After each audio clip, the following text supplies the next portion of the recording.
Okay, let's do a second example. So this one is find the equation of the line perpendicular to 4x minus 3y plus 5 equals 0. That's this one here. And passing through minus 1 minus 4. Maybe I have a thing for 1 and 4. I don't know why I keep using them. That's okay. So first thing is, well, what is the gradient? So find the gradient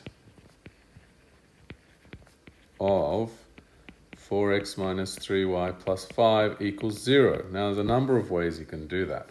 Don't know whether you've thought about this too much, but there is a quick way. The coefficients are ax, by plus c, right? Okay, so the 4 is a, minus 3 is b, 5 is c.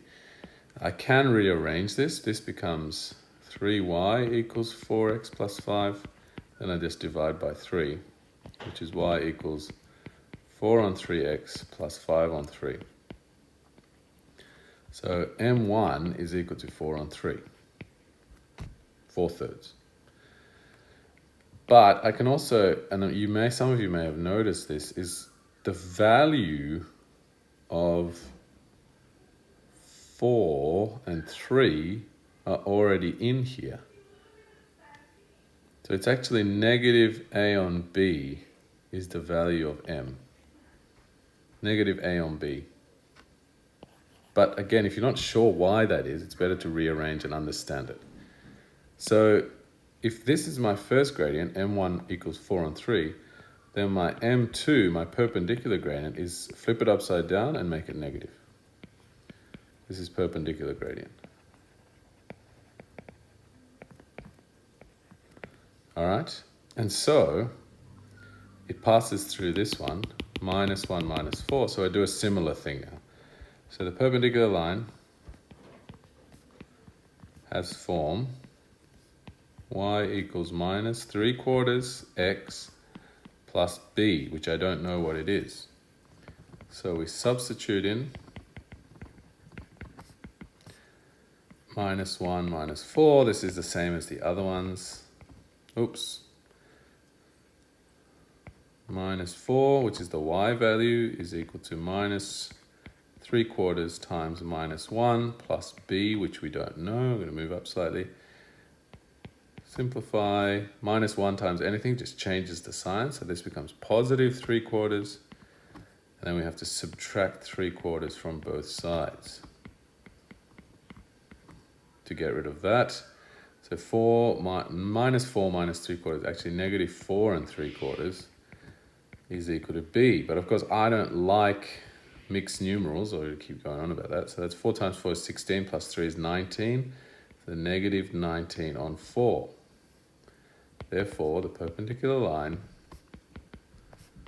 has equation, EQN is equation, y equals negative 3/4 x minus 19 on 4. Now, the good thing, of course, is that we can always check these things on Desmos.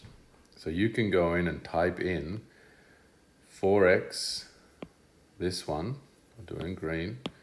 You can go in and type this one in, all right, and say, okay, that's line, and then type this one in and find if they're perpendicular. Now, another part of me would sort of go on a bit and say, well, if my question's in general form, then perhaps my answer should be in general form. So if I'm going to change to general form, good practice, we'd get rid of this. I mean, I'm going to multiply through by 4 to get rid of all the denominators. So we get 4y is equal to minus 3x minus 19. Add 3x. And then add 19 to both sides. So we get 3x plus 4y plus 19 equals 0. And you notice that here we've got 4x minus 3y. Here we have 3x plus 4y. The numbers are flipped and the sign of y is flipped. All right, but that's in general form. All right, so as I said, have a go, finish 3f, and then if you finish that, work through sum of 3g. But I'll put more about that tomorrow so we can get through that. Thanks, guys. Have a good day. Stay dry, stay safe.